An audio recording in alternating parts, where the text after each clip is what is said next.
In the city of Nantes in western France lived the Dupont de Ligonn's family. To their neighbors and friends, they looked like the perfect household. Xavier, the father, was charismatic and carried himself with an air of nobility. He came from an aristocratic lineage and liked to remind people of it. His wife, Agnes, was deeply religious and devoted to her family. Together, they had 4 children. Arthur, the oldest at 20, a university student who played in a band. Thomas, 18, who loved music and was following in his older brother's footsteps. And 16, an intelligent and creative young woman. And Benoit, just 13, still a boy with his whole life ahead of him. They were, by all appearances, the kind of family people admire. They attended church regularly. The children were polite and bright, and their townhouse in Nantes sat on a quiet street where nothing bad ever seemed to happen. But appearances can be deceiving. Behind closed doors, Xavier was a man under crushing pressure. His business ventures had failed, his finances were collapsing, and creditors were circling. For years, he had tried to keep up the image of success, expensive dinners, travel, sending his children to good schools, but the money was gone. By 2011, he was drowning in debt and his world was beginning to crack. Still, no one on the outside would have guessed just how dark things were about to get. In early April of that year, small, strange details started to surface. Arthur's bandmates noticed he suddenly stopped coming to practice. Teachers reported the younger children absent from school with no explanation. Agnes, who was usually active in church, stopped showing up to services. When neighbors asked about them, the shutters of the family's house stayed closed, as though no one was inside. Then came the letters. Friends and relatives of the family began receiving typed notes in the mail. Each one carried the same shocking message. The entire Dupont de Ligonn's family had left France. Xavier explained that he had been recruited by the U.S. Drug Enforcement Administration. The family, he claimed, was being placed into witness protection in America, and they could no longer contact anyone back home. The letters were detailed, too detailed, describing supposed missions, secrecy, and why the family would need to vanish so completely. At first, some people believed it. Xavier had always been charming, persuasive, someone you wanted to trust. But others thought the story was bizarre. Why would a French aristocrat be secretly working for the DEA? Why would an entire family disappear overnight without even saying goodbye? The questions only grew stranger when police checked the house. Inside, everything looked normal. The beds were made, the dishes were put away, and there were no signs of a struggle. But there was also something deeply unsettling. Family photographs had been removed from the frames on the walls. It was as if someone had tried to erase the very memory of the people who lived there. The neighbors who had once admired the family began whispering. Some said the Dupont de Ligonn's home felt haunted, too quiet, too staged. Others wondered if Xavier had finally cracked under the weight of his financial problems. By the middle of April, the disappearance of the family was national news. French media plastered their smiling photographs everywhere. Arthur with his guitar, Thomas in his school uniform, and with her bright eyes, Benoit with his youthful grin. To the outside world, they were missing. To the police, though, something far more sinister was taking shape. At first, nothing seemed unusual. The shutters of the house were closed. The mailbox began to fill up, and friends received typed letters signed by both Xavier and Agnes. The letters said the family had moved to the United States because Xavier had been recruited by the DEA, the American Drug Enforcement Agency. The story was bizarre, but the letters were detailed enough to convince some people. They even explained that the family would be in witness protection and could not be contacted. Yet, neighbors noticed strange things. Family photos have been removed from frames inside the house. The children's schools received official withdrawal letters, supposedly from the parents. The family's 2 dogs had vanished. Xavier's car remained parked in the driveway. Something didn't fit. When police entered the home, they found everything neat and tidy. Beds made, dishes washed. But there was an eerie emptiness. It was as if the family had been carefully erased. But as investigators looked closer, they began to find details that didn't add up. For example, the typed letters were filled with odd phrasing. They didn't sound like Agnes at all, and Xavier's tone seemed strangely cold, almost mechanical, like he was writing a script. Then there was the claim about the DEA. To French authorities, this was immediately suspicious. The DEA doesn't recruit civilians in France. And even if they did, moving an entire family into witness protection across the ocean overnight without a trace was simply unrealistic. Police began retracing the family's last known movements. Witnesses recalled seeing Agnes dropping Anne and Benoit off at school one day. And then, nothing. Arthur never returned to his university classes. Thomas's music teachers wondered why he hadn't shown up for practice. The DuPont de Ligonn's children seemed to have disappeared mid-routine, right in the middle of their lives. Detectives tried calling the family's phones. They went straight to voicemail. The more they checked, the more it became clear no passports had been used, no airline tickets purchased, no border crossings recorded. The family had not gone to the United States. The investigation shifted back to the house. Officers returned to search it again, this time with a more critical eye. And that's when things took a darker turn. In the garden, under the terrace at the back of the home, there was a patch of freshly laid cement. At first glance, it looked like simple repairs. But when investigators started digging, they uncovered something chilling. Wrapped in layers of sheets and plastic bags, carefully buried in shallow graves, were human remains. One by one, they found bodies, first Agnes, then Arthur, then Thomas, then Benoit. Each victim had been shot with a .22 rifle, and each was wrapped with the family's own possessions, towels, blankets, and personal belongings. Even the two missing dogs were found buried alongside them. The idyllic image of the DuPont de Ligonn's family shattered instantly. 5 family members murdered, hidden beneath their own home. And the only one missing now was Xavier.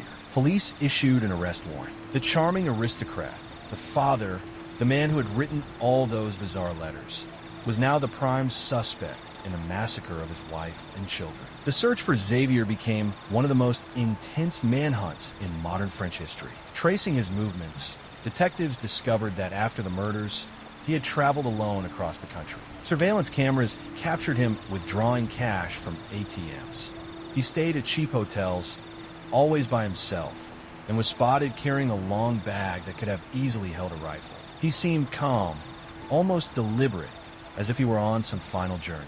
On April 15, 2011, Xavier's car was found abandoned in the parking lot of a budget hotel in the south of France, near the town of Roquebrune-sur-Argens. Inside the vehicle were his personal belongings, clothes, documents, even his rifle case. But Xavier was nowhere to be found. Investigators searched the surrounding area, combing through forests and hills, convinced he had fled on foot. Some believed he had committed suicide in the wilderness. Others thought he had escaped abroad, using his charm and intelligence to build a new identity. Despite extensive searches, no trace of him was found. The murders dominated headlines across France and the world. The story was almost too horrifying to believe. A respected father, a man from an aristocratic family, allegedly slaughtering his wife and children and then vanishing into thin air. Rumors spread like wildfire. Some believed Xavier had help. Others thought the family had been targeted by an unknown enemy, and Xavier himself was a victim. But the evidence painted a grim picture. The bodies buried under the terrace, the staged letters, the carefully timed disappearance. It all pointed back to one man. And yet, more than a decade later, Xavier DuPont de Ligonn's has never been found. Interpol issued a red notice, making him one of the most wanted fugitives in the world. Tips have flooded in from across Europe, South America, even the United States. He's been reported in Scotland, in Thailand, in Switzerland. In 2019, police thought they finally had him when a man traveling from Paris to Glasgow was detained at the airport. For a brief moment, it seemed the mystery was solved, but DNA testing revealed it wasn't Xavier. Just another dead end. The case remains one of the most haunting unsolved mysteries in France. Was Xavier living quietly under a false identity, blending into society? Or had he taken his own life in the French countryside? His body simply never found? The house in Nantes still stands, but it has become a grim landmark, a reminder of the perfect family that wasn't. To this day, whenever the name DuPont de Ligonn's is mentioned in France, it brings a shiver, because somewhere out there, maybe walking among strangers, maybe long gone, is a man accused of annihilating his entire family and vanishing without a trace. Investigators began piecing together Xavier's final days with his family, hoping to understand how a father could carry out such a calculated act. They discovered that in the weeks before the murders, Xavier had been making strange preparations. He bought cement, plastic rolls, quicklime, and tools, all items that would later be found around the burial site beneath his patio.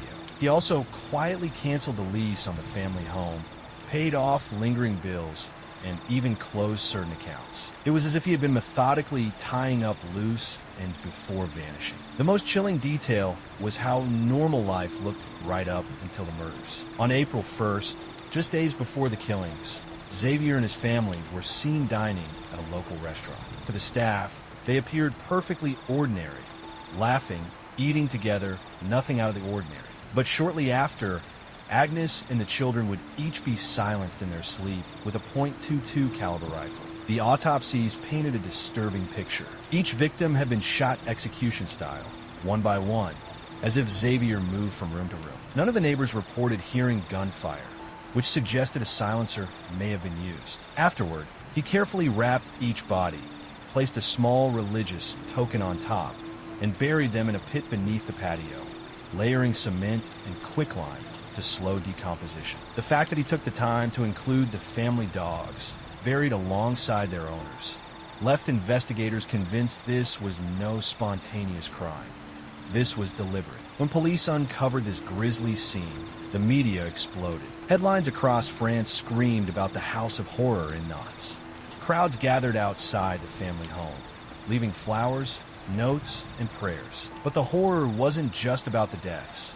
It was the mystery of Xavier's disappearance. Theories began to swirl. Some believe Xavier had planned to vanish into a new life. After all, his aristocratic roots and wide network might have helped him disappear. He had lived abroad in his youth, spoke fluent English, and had friends across Europe. Perhaps he had fled to a monastery, a foreign country, or was being hidden by allies who believed he was escaping insurmountable debt and disgrace. Others were sure he had died shortly after abandoning his car in Roquebrune-sur-Argens. The terrain was harsh, filled with caves and cliffs. If Xavier had walked into the wilderness and ended his life, it was possible his remains had never been recovered. Still, extensive searches turned up nothing. No clothing scraps, no bones, no trace. It was almost too clean, too convenient, and that fueled the belief that he had staged his own disappearance. Over the years, supposed sightings kept the case alive. Witnesses swore they had seen him at airports, train stations, even churches. One of the most sensational moments came in 2019 when police in Scotland arrested a man traveling under a fake passport. For days, the French press reported that Xavier had finally been caught, but DNA tests proved otherwise, leaving the mystery as unsolved as ever. Theories about motive were just as complex. Some criminologists argued that Xavier had been under unbearable financial strain, unable to maintain his image as a wealthy, successful aristocrat. Killing his family, in his warped logic, may have been a way to spare them from shame or ruin. Others suggested religious delusion played a role. The placement of rosaries on the bodies hinted at ritual, as if he believed he was sending his family to a better place. But the hardest question remained: why vanish afterward? If his goal had been to save his family, why not take his own life too? Why disappear into thin air, leaving a trail of chaos behind? Even today, more than a decade later, the case is a gaping wound in French criminal history. The family's home was eventually demolished, but visitors still come to the site, leaving flowers or crosses in memory of the victims. For many, it is not just a story of murder, but of betrayal. A father supposed to protect his family, becoming their executioner and then slipping through the cracks of the world. Xavier Dupont de Ligons remains on Interpol's most wanted list. His face is familiar across Europe, yet his whereabouts are completely unknown. Was he clever enough to reinvent himself and live quietly in plain sight? Or does his body lie undiscovered somewhere in the forests of southern France? One thing is certain: until Xavier is found, dead or alive, the case will never truly rest. And the image of those rosaries laid gently across the bodies will forever symbolize the disturbing blend of cold calculation and twisted devotion that made this one of France's most haunting mysteries. The hunt for Xavier began almost immediately after investigators uncovered the horrifying scene beneath the family patio. What baffled detectives was how calm, almost routine his escape appeared to be. There was no evidence of panic, no signs of a man on the run. Instead, it looked like Xavier had carefully orchestrated his exit, step by step. Police retraced his movements using hotel logs, credit card receipts, and security footage. Just days after his family's murders, Xavier was seen driving south across France. At each stop, he followed a pattern. He checked into modest hotels, often alone, paying with credit cards or in cash. He ate quiet dinners at small restaurants, always polite, never drawing attention to himself. Employees later told police that he didn't seem nervous or agitated. If anything, he looked like an ordinary businessman passing through.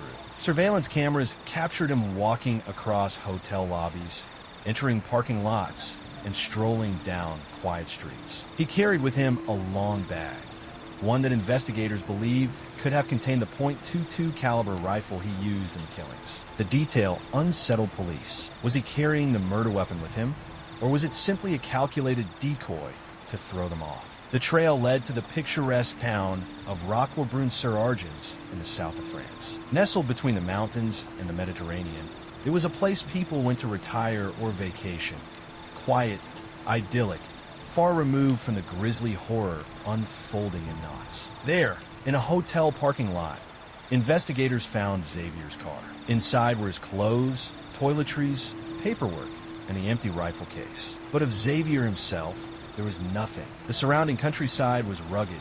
Steep hills, caves, dense forest. Police believed it was the perfect place for someone to disappear. Some investigators argued Xavier had walked into the wilderness to end his life. Search teams combed the area for weeks, using dogs, helicopters, and volunteers. They found nothing. No body, no clothing, no belongings. If Xavier had killed himself, the French wilderness had somehow erased all trace. Others, however, weren't convinced. To them, Xavier's escape looked too neat, too deliberate. His travel route, his calm demeanor, even the abandonment of his car, it all felt staged. They believed he had carefully planned the murders and his disappearance, using his aristocratic background and international connections to slip away. Some theorized he could have fled to South America, a region where French expatriates had built communities for decades. Others suggested he had hidden in monasteries, blending in with religious orders where outsiders rarely ask questions. As the years passed,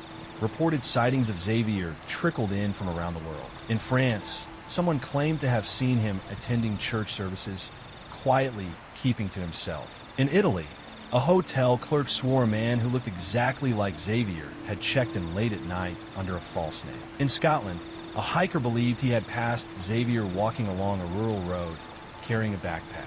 And then there were the more far-fetched reports, whispers of him surfacing in South America, living under a new identity, his aristocratic charm helping him blend in wherever he went. One of the most dramatic moments came in 2019.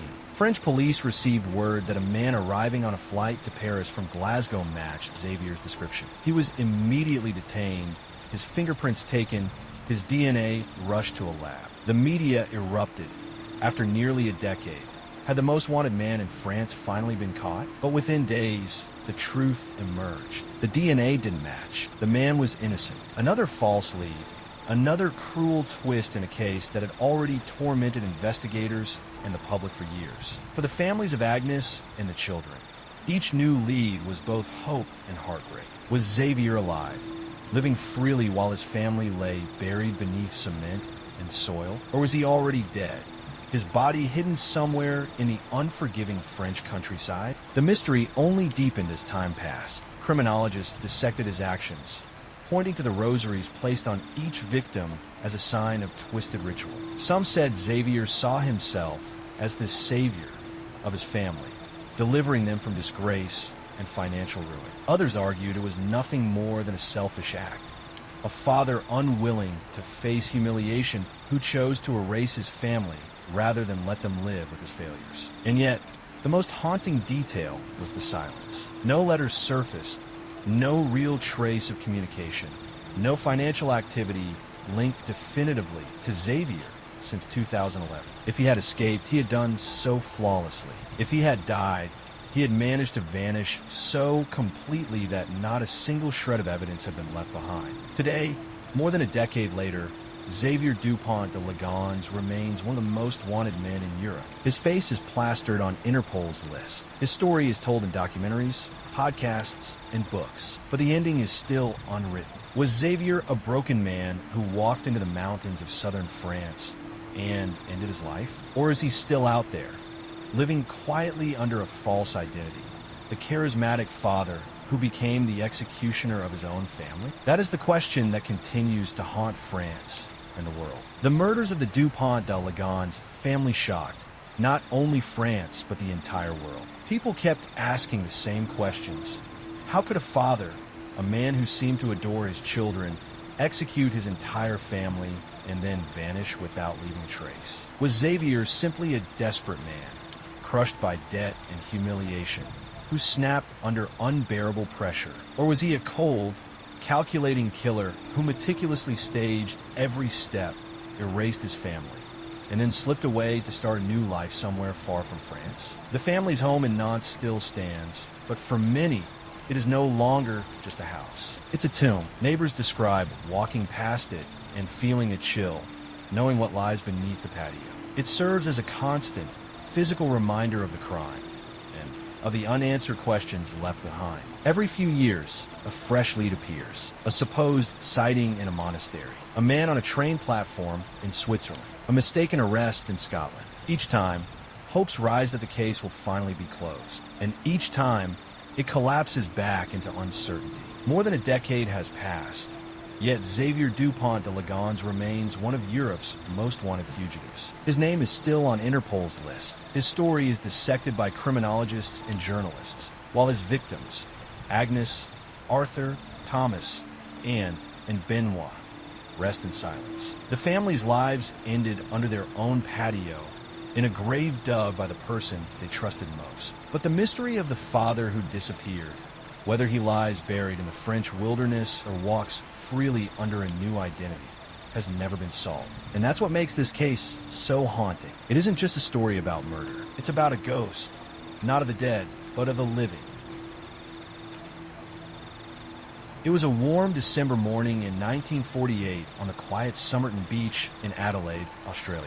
Locals often came to walk their dogs, watch the waves, or breathe in the ocean air. But on this particular morning, something completely unexpected appeared on the sand. A man's body had been discovered, lying slumped against the rocks at the edge of the beach. He was well dressed, wearing a suit and tie, shoes polished, hair neatly combed, the kind of man who seemed out of place in the rough, sandy coastline. There were no signs of violence on his body. No blood, no obvious wounds. Just a man who had died, mysteriously, silently, alone. Police were called, and soon the beach was crawling with officers and curious onlookers. The man was estimated to be in his early 40s, his face calm, almost peaceful. His posture suggested he had simply sat down and never gotten up. There were no identification papers in his pockets, only a cigarette pack, some gum, and a bus ticket. The labels in his clothes had been carefully removed, leaving investigators puzzled. Every trace that might have revealed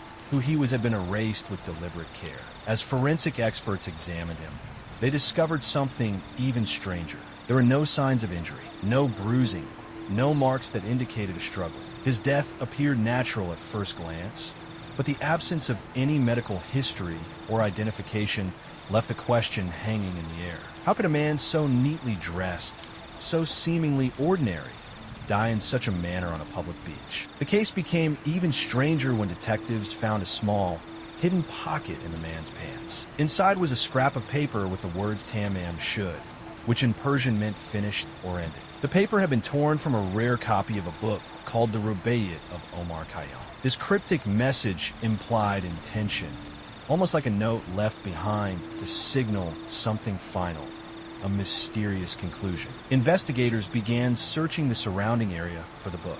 Weeks later, a man returned with a copy of the Rubaiyat he claimed to have found in the back of his car in the glove compartment. On the inside cover were faint codes, scribbled letters, and numbers, the meaning of which would remain unsolved for decades. A tiny piece of the puzzle that hinted at secrets no one could immediately interpret. Every detail about the man screamed mystery. He had no luggage, no identification, and no known connections. His shoes were highly polished, as if he had prepared for a meeting or an event that would never come. The labels removed from his clothing suggested someone wanted his identity to vanish. Yet, he had done nothing to draw attention to himself in life, and now in death.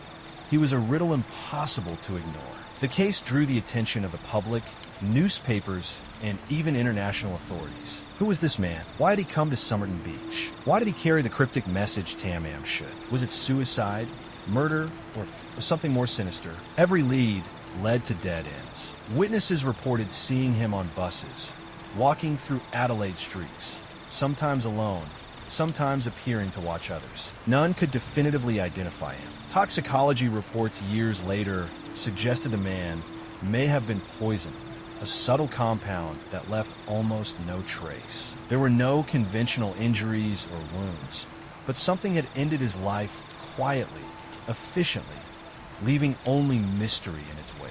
Was he a spy, a secret agent, or simply a man hiding from the world? Every theory had its flaws, yet none could be entirely dismissed. Even today, the Somerton Man remains one of the most perplexing unsolved cases in history. His body was buried without identification, his identity a shadow, and the cryptic notes and coded messages continue to fascinate cryptologists, historians, and mystery enthusiasts. A man appeared on a public beach, perfectly ordinary at first glance, but his death left a story so strange that generations will be captivated, haunted, and puzzled by the finality suggested by Tam Am should. What made the case even stranger was how little the authorities knew about him. There was no identification on his person, no wallet, no watch, no letters, nothing. Every tag had been carefully cut from his clothes. He carried no money, not even a train stub, hotel key, or business card that could hint at who he was, where he had come from, or why he was in Adelaide. Detectives did what they always do in cases like this. They started small. They checked every missing person report in Adelaide and the surrounding towns. Nothing matched his height, his build, or his appearance. They expanded the search across Australia. Again, nothing. He didn't fit anyone who had been reported missing. Local newspapers ran his photograph, pleading with the public for help. They described his features. About 6 feet tall, in his early 40s, broad shoulders, hazel eyes, graying hair that was neatly combed back. He looked respectable, like someone you might see walking into a business meeting or catching a train. But no one came forward to say they knew him. No friend, no family member, no coworker. It was as if he had dropped out of the sky. The deeper police dug, the stranger it became. His clothing told its own story. His shoes were clean and polished, which suggested he had not been walking on the sand for very long. His suit was of good quality, but oddly, some of the stitching was not typical for Australian tailoring. Experts thought it might have been done in America. Investigators also noted that the man was in unusually good shape for someone in middle age. His hands were not calloused like a laborer's. His calves were particularly well developed, as if he had spent years in activities like running or dancing. These little details began to spark theories, and then came the autopsy. At first glance, doctors found nothing unusual. No wounds, no signs of beating, no heart attack or stroke. But toxicology hinted at something darker. The pathologist, Dr. John Cleland, found evidence suggesting the man had ingested some kind of poison, possibly a barbiturate or digitalis, though no traces could be found in his stomach or blood. It was almost as if a rare, undetectable substance had been used, one that left no chemical fingerprints behind. In 1948, forensic science was limited, but the implication was chilling. The Somerton Man may have been deliberately poisoned. If that was true, the question became, by whom and why? The police expanded their search to include train stations, hotels, and boarding houses, looking for any clue that could tie back to him. Weeks later, a breakthrough came. At the Adelaide train station, staff discovered an unclaimed suitcase left in the cloakroom around the time of the man's death. Inside were clothes that matched his build, a pair of slippers, and a stenciling brush. Just like the clothes on his body, every single label had been cut away. Investigators thought they finally had a lead, but it only deepened the mystery. Tucked inside one of the hidden pockets of his pants, police found something extraordinary.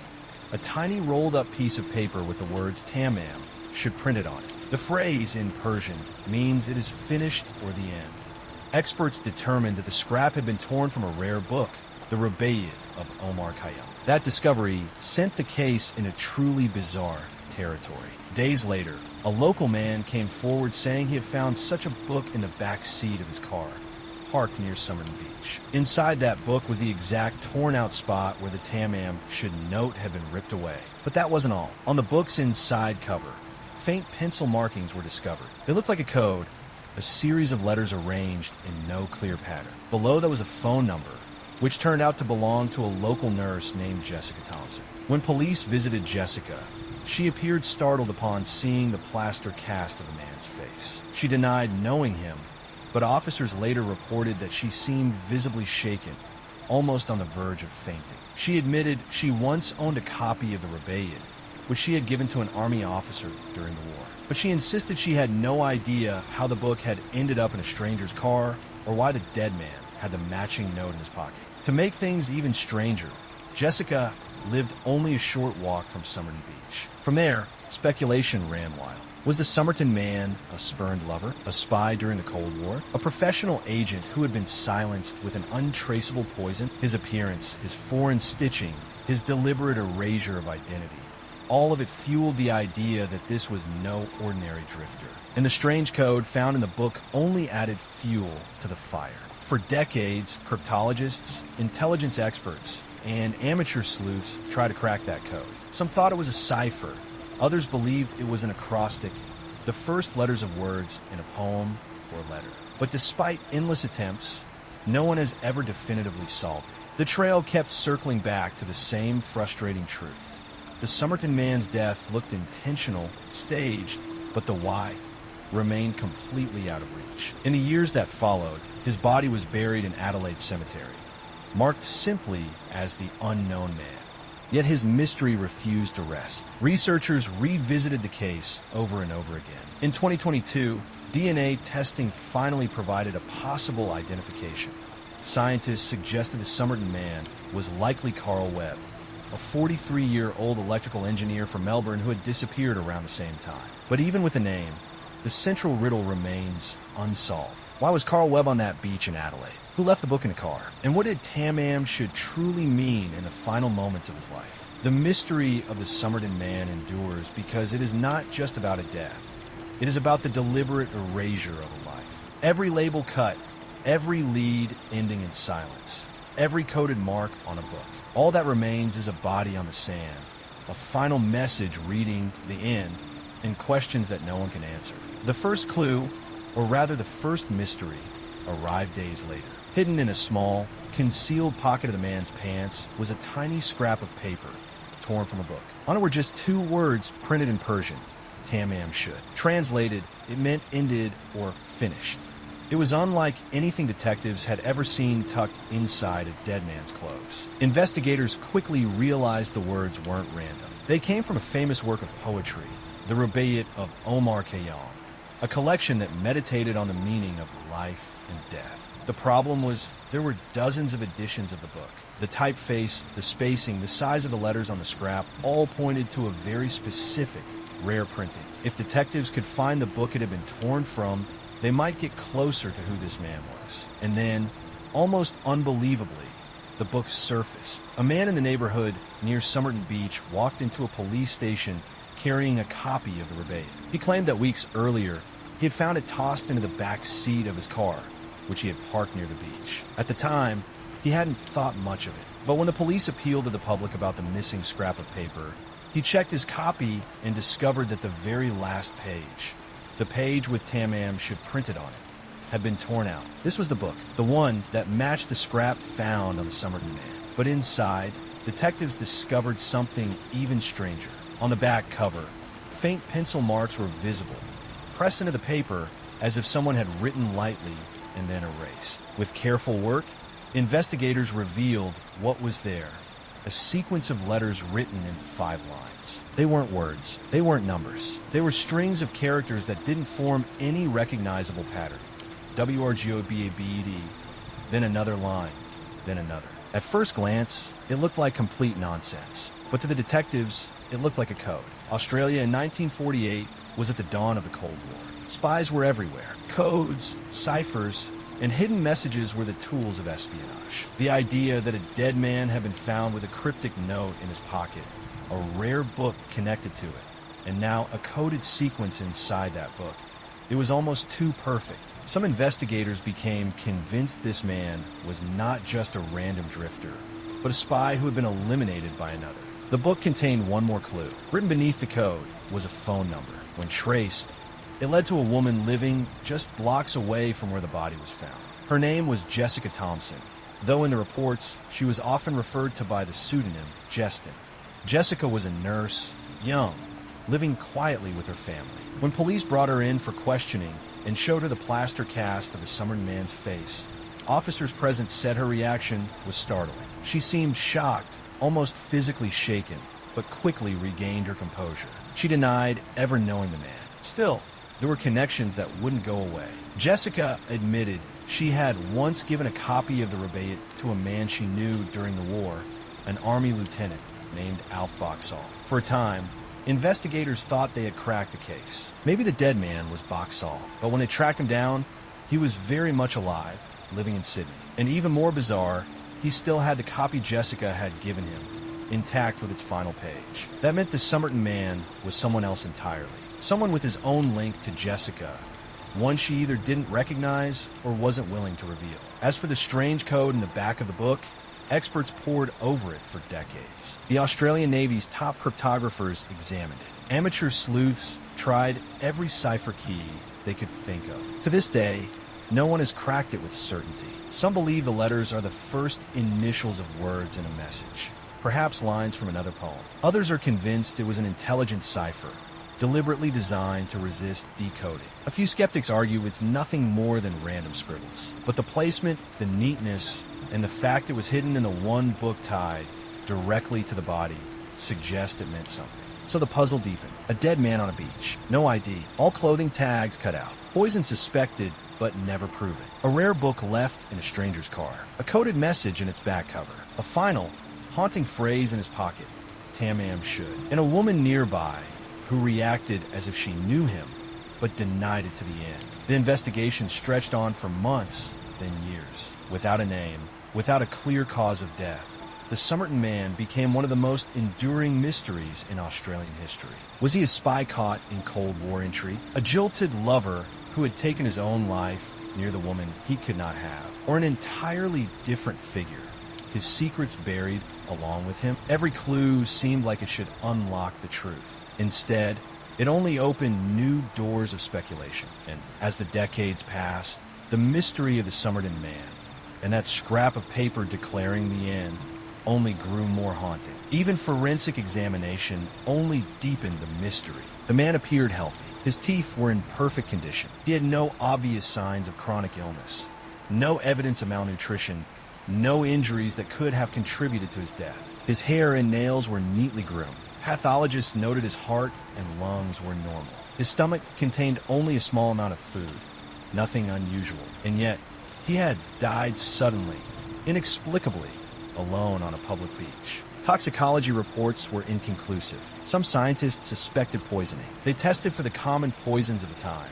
including arsenic, cyanide, strychnine, and digitalis, but no trace was found. A few suggested that the poison could have been rare or metabolized quickly, leaving no detectable residue, but nothing could be confirmed. It was as if he had simply stopped living in a way that left no trace. The man's clothing offered few clues. Every label had been removed. His suit was fine quality, his shoes polished, his socks and underwear carefully folded. Even the watch he wore had no markings. In his pockets, investigators found nothing extraordinary. There was an used bus ticket, a pack of chewing gum, a packet of cigarettes, a matchbook, and a handkerchief. Nothing suggested he had traveled far or planned to disappear. His belongings were meticulous, almost deliberate, as if he had taken care to leave nothing behind. Witnesses offered fragments of information that only added layers to the mystery. A nurse from a nearby hospital recalled seeing a man matching his description days before he was found.